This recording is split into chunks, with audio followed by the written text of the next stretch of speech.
avec les sénateurs du groupe Les Républicains, je crois qu'aujourd'hui, nous ne sommes pas simplement dans une mission où on fabrique la loi, où on contrôle le gouvernement.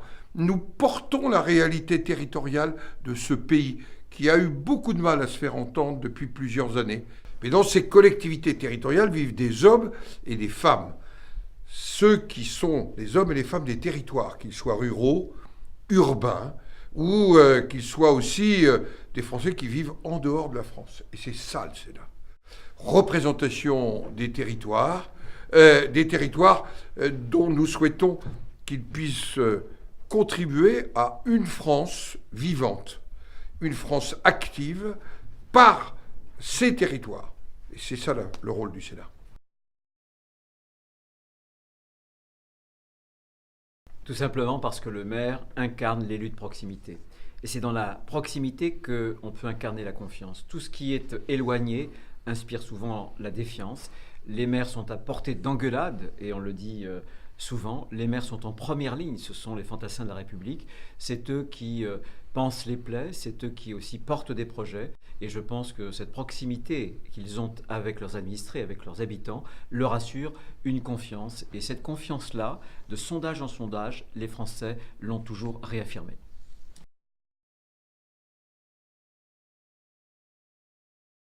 Les maires sont les visages de la République. Et c'est vrai que parfois, la République, l'État, n'a pas été attentif aux maires, à ce qu'ils vivent dans la proximité, dans la gestion de leur collectivité depuis un certain nombre d'années, entre accroissement normatif, j'allais dire avalanche normative, baisse de dotation, responsabilité accrue.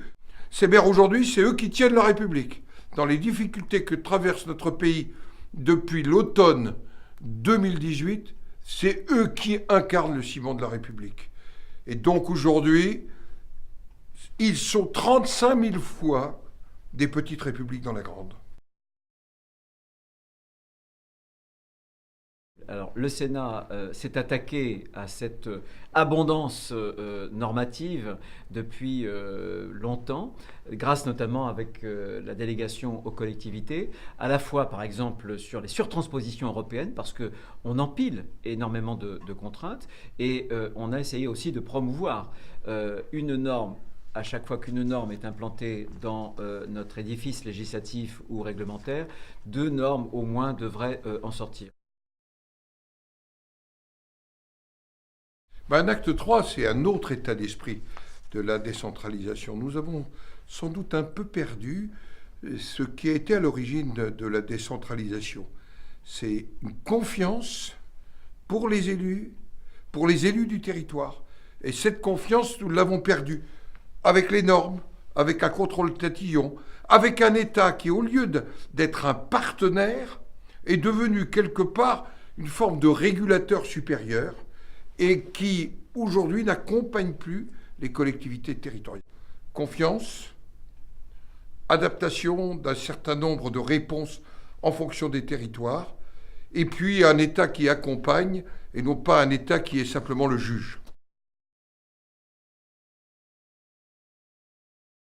C'est notre groupe qui a fait un certain nombre de propositions dans le cadre aussi de la délégation des collectivités territoriales, une trentaine de propositions qui touchent l'ensemble du statut d'élu, jusque par exemple à la formation. C'est aussi ici, au Sénat, qu'on a réglé juste avant Noël, dans la loi de finances, une injustice fiscale flagrante, notamment pour les communes de moins de 3500 habitants. Il faut là aussi sans doute remettre l'ouvrage sur le métier, mais au jour d'aujourd'hui, je pense par exemple qu'on ne doit pas assimiler ce qui est de l'ordre de l'indemnité, qui est une compensation pour des frais que les maires ont, à une rémunération, à un revenu. Donc c'est à chaque fois la vie concrète des maires dans leur commune, pour leurs activités, qu'on doit essayer d'assouplir. Parce qu'au Sénat, nous sentons bien qu'on ne peut pas avoir un nouvel acte de la décentralisation.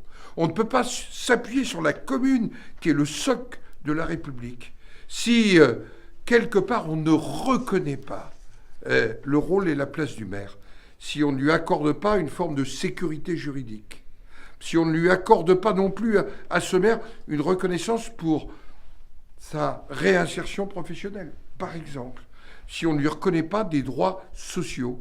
Je crois que cette reconnaissance-là, elle est indispensable pour avoir la gestion la plus apaisée et la plus sereine avec un conseil municipal de la commune, de l'intercommunalité.